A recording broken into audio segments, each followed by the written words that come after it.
La grande piazza che qualcuno di voi magari da prima l'ha notato quando ci rimanda al gelato dove c'è il McDonald's.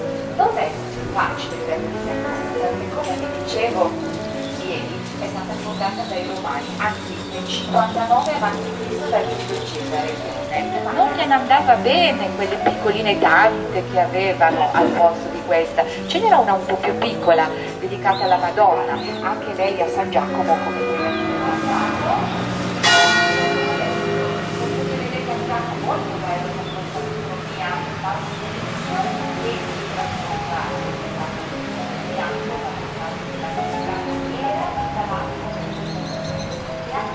perché per 150 anni i mode ne sono cambiate, secondo voi la parte di capire le cantiere che la rivolta di Stato e la mano spiega la cantiera moderno, lo stile, per terminare quella nuvola originaria questo colore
vedete lì è particolare, intanto questo clima di centra, io mi sarei fermata all'altare per farvi trovare la mensa, la tavola, è una delle linee più ampie che vanno dell'antica chiesa.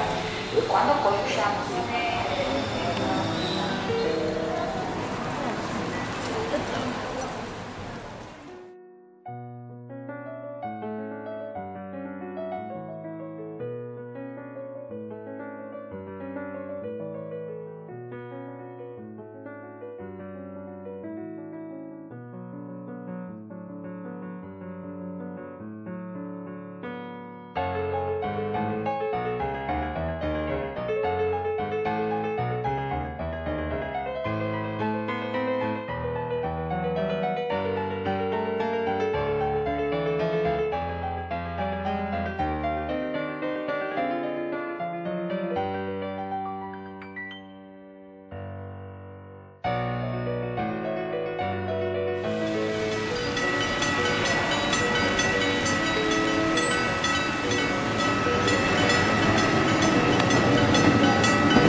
C'è questa, la chiamano Via Forana, questa è una passeggiata che entra nel lago, ma ferma perché si raccoglie tutto. E quindi quello sono... Allora, per chi è venuto con me già ho fatto notare una cosa notevole, qualche cosa notevole che adesso ripassiamo. Se guardate lì avanti sulla destra c'è il tempietto Volpiano, è il museo che la città di Como, progettato dall'architetto Frigerio e pagato dall'industriale, era un